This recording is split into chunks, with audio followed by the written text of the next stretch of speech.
So let's talk about Tiffany's tips. Oh, I like that. Tiffany's tips for having very difficult conversations when you've been faking it.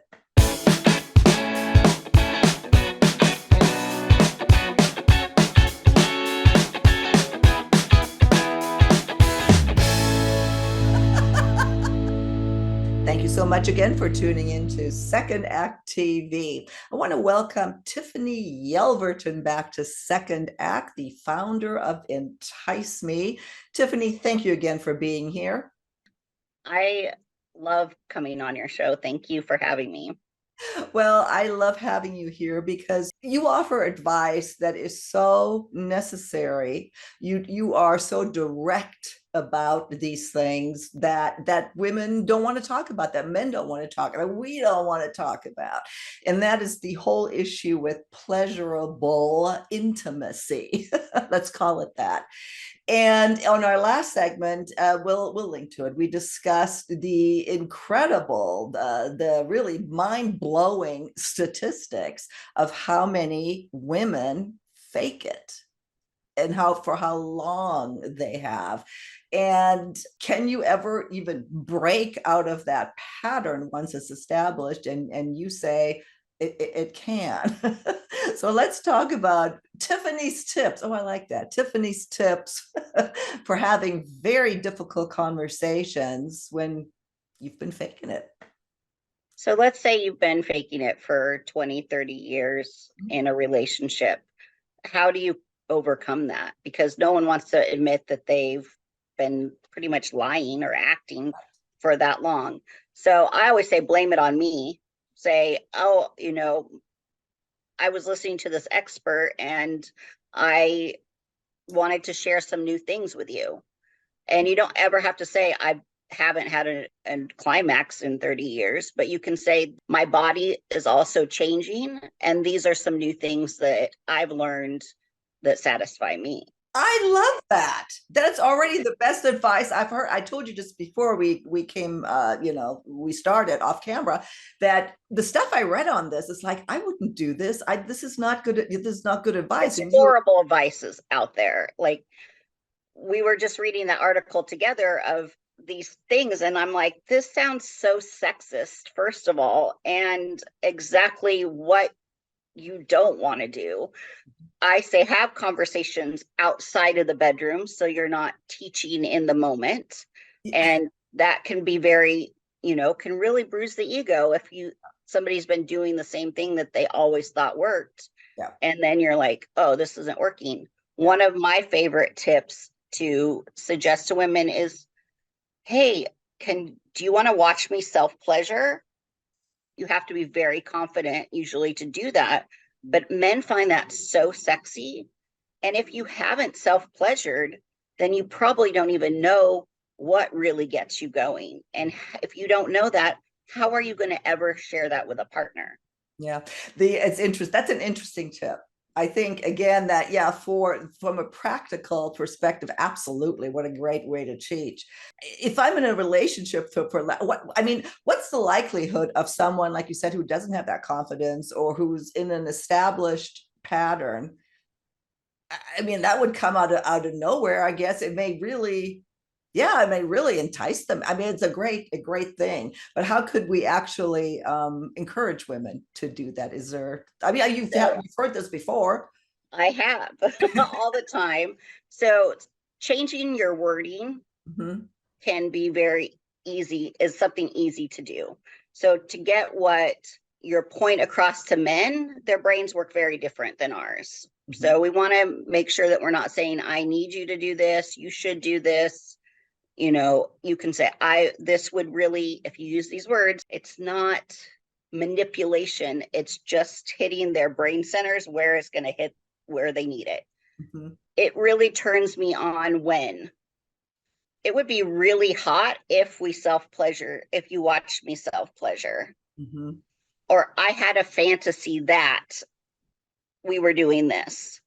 Or I just read this listened to an audiobook where this happened. Can we try that? But using that, it turns me on. It's so hot. I had a dream where you did this, this, and this.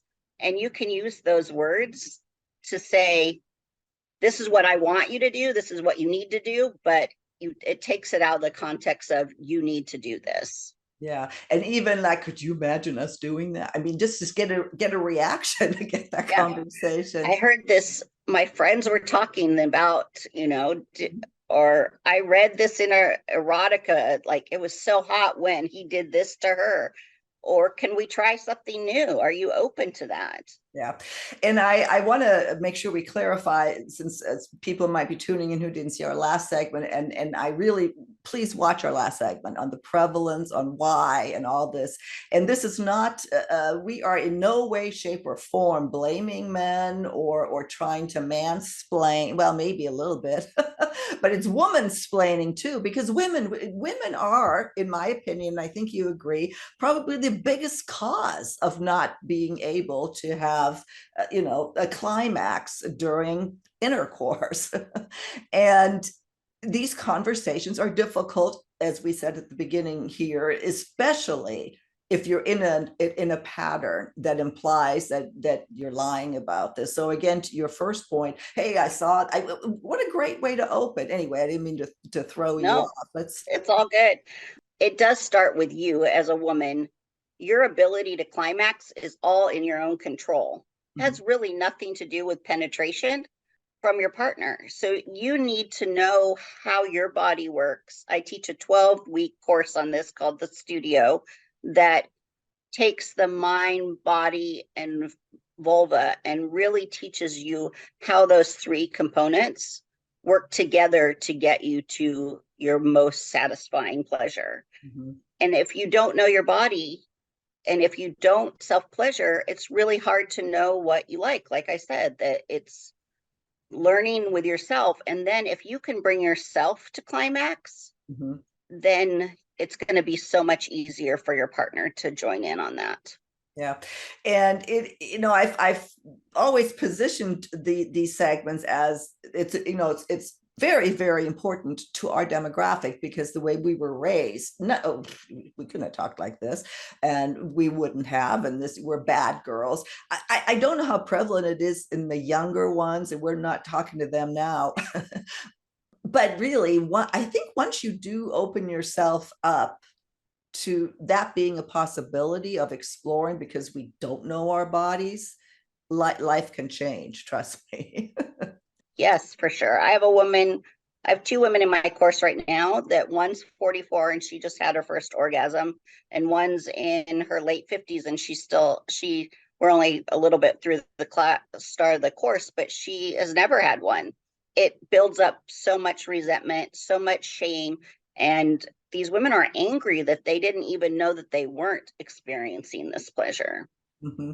That is a revelation, I think, to a lot of people. It's funny, I had another interview I did with an author, and she was talking about her mom at 82. Her dad had died. She started again, had her first climax at 82. So there's lots of living pleasurable, to be had. Again, starting those conversations. You've given us some good words. What something else that you can throw out there? When he's doing something right, make sure you praise. So making sure that if they're doing something that's working, that you say, oh, can we do more of that? That really felt good to me. I loved it when you did this. It turned me on. It was hot. And so that they're getting what you need, and you're boosting their self-esteem in it also, because they're fumbling around as well. Most people learn about sex from movies, and that's not the way it works. Their spontaneous orgasms upon penetration is not how it usually works for most people. And so it may work for men with 2 minutes of foreplay, but most women need 20 minutes or more. And when you take even foreplay from 20 minutes to 45 minutes, it increases women's ability to orgasm up to 91%. So just thinking about making it a full experience, not just a wham, bam, thank you, that didn't work for me. And as women, we have encouraged that. that just to get it over with, which is what something we talked about the other segment. That's one of the main reasons we fake it, is to get it over with, because it hasn't been pleasurable. It's painful. It's Or you're tired, you don't have time in your day, like all these things. right. Even scheduling it into your calendar so that you have time to experience it, to really enjoy each other's bodies, Yeah. to have a great experience for both of you. I'm wondering, we have a large male audience, and I'd really like to ask our guys, what do you when you hear this, what comes to mind?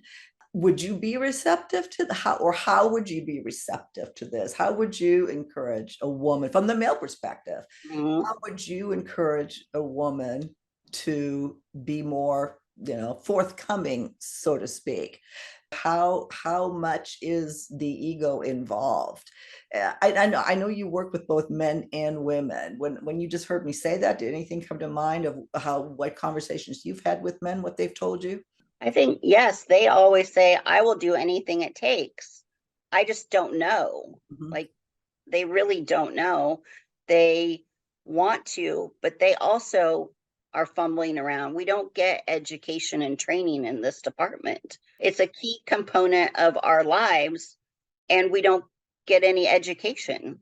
And it starts with that. Like, we're just all kind of fumbling around in the dark. And that's why it's so important we hire experts in other areas, in all of our other areas of life, right? Nutrition, weight loss, going trainers at the gym, business coaches, but we forget that intimacy is something that we need coaching in a lot of times. And a lot of it's just about communication, teaching people how to communicate what their needs, wants, and desires are. Well, and when you said that again, Vicki Larson, by the way, was the author. She writes a lot about aging and women, and is our sex drive really going away, and that sort of thing. And she had a comment. Now, it's like women that say that they don't like sex and they don't want to ever have sex again. They probably never had good sex. Absolutely. Yeah, and go ahead. Didn't this brings up like, I think of this one client that I had so often. She was like, oh, I don't like sex. Mm-hmm. And she was at one of our sexy soirees, and she was like, yeah, don't like sex, don't care if I ever have it again. She's our in her 50s, our age. And then a couple years later, she called me up and she's like, you know what, it was just that I didn't like sex with my husband. She's like, I actually really love sex, I just had never had great sex. Yeah. And things change over the years, so use that to say, this can be different. Mm-hmm. And also, where you may not have an orgasm every single time, and that's okay. And to be okay to say that, I've been in situations where I used to never have orgasms, so I've trained myself to do that. And I was with my partner who was at the time like used to me having multiple orgasms every time. And he's like, what is wrong? And I'm like, nothing's wrong. Mm-hmm. I'm having a lot of fun. I'm just not going to get there today. Mm-hmm. Our hormones change every single day of the month. Some days you may just not get there. And Yeah. it doesn't mean you're not enjoying it. Mm-hmm. And so being able to have those frank discussions to say, hey, I'm having a great time, but I'm not going to have a climax today. And that's okay. Manage your expectations to meet reality. I think we said that on the last segment. It's so true that the expectations probably ruin what could otherwise be a great experience. And again, I want to reemphasize that us as women, we have got to find a way to communicate that, and allow men to know what we want. And then I would say to the men is be open and don't have your ego bruised so easily. And I understand that all that is easier said than done, but boy, the outcome could be great. I'll let you close if there's anything else you wanted to add. Absolutely. It is about expectations. And I do hear a lot of experts say, oh, just enjoy the journey. It's not about the end result. Mm-hmm. That's a bunch of BS. You deserve to have all the pleasure you want. If we told men that it's not about the orgasm at the end, you think they would want to have sex most of the time? Probably not. So yes, you deserve to climax, and you can get there. And making sure that you are with the right person can be guarantee sex can be great from the first time to the last time and everything in between. Yeah, and at our age especially, that's what's such a big misconception, is that after 50 we lose interest in sex. Yeah, our bodies change, men's bodies change. Oh my goodness, but the sex can be the best ever after 50. Yes. If you just know how to adjust, how to, yeah, anyway. And Tiffany, don't you have, is it a compatibility study that may, or a test that helps people talk about this? Yes, I have a free download that's my top 25 questions to ask for sexual compatibility. Okay. It's really great whether you are in a long-term relationship or you are just out there starting to date and after a change in life. And we'll put that in the link so that you can have that, but you can download that right now and get those questions that are just fun to even open up conversations about. Absolutely, we'll put a link to all that in our show notes. Tiffany's wonderful to speak with. You can get a hold of her directly as well and schedule some time. So if there's anything here that resonated with you, please, I would encourage you to reach out to Tiffany. And I thank you again for your time, and we look forward to seeing you again soon on Second Act TV.